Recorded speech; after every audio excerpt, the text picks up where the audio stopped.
मेरे शब्द आपके व्यक्तित्व के समक्ष बहुत हल्के हैं। मैंने अपना जितना भी वक्त आपके साथ बिताया है, मैं उसे बिल्कुल गिनना नहीं चाहती। इस विद्यालय के हर कार्य क्षेत्र में जो कर्मनिष्ठ के रूप में आप एक प्रमाण हैं मेरे आंखों के सामने। मैंने आपको काम करते हुए काम करना सीखा है आपसे। मैं कुछ कह नहीं सकती, लेकिन एक छोटी सी कविता के रूप में अपनी भावनाएं प्रस्तुत कर रही हूँ, क्योंकि ये भावनाएं मैं शब्दों से, कहते हैं काव्य के माध्यम से जल्दी भावनाएं एक्सप्रेस हो जाती हैं। केवी प्रांगण में मेरा प्रथम कदम रखते ही आपका वेलकम कहकर स्वागत करना याद आता है।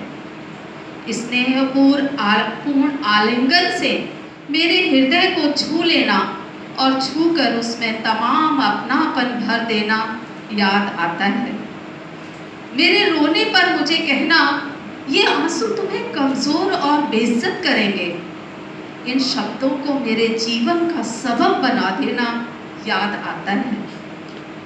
रिश्तों में मिठास घोलना, इसे जीवन का फॉर्मूला बना देना याद आता है।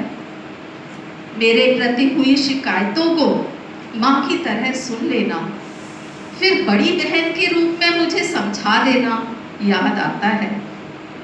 मेरे संघर्ष, दुख और निराशा पर विश्वास, प्यार और साहस को रक्त बनाकर धमनियों में दौड़ा देना याद आता है।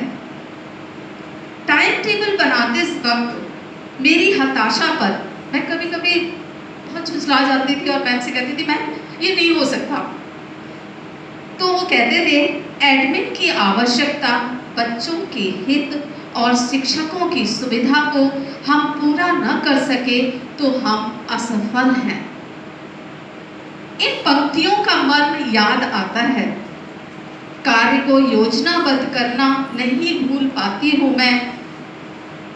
विद्यालय के कण कण में आपका स्पर्श याद आता है। मेरे तितर बितर घर को देखकर आपका कहना कि कितना लाइवली है तुम्हारा घर याद आता है।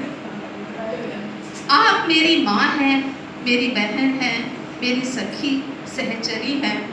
मेरे जीवन के हर पहलू में आपकी उपस्थिति अनिवार्य है।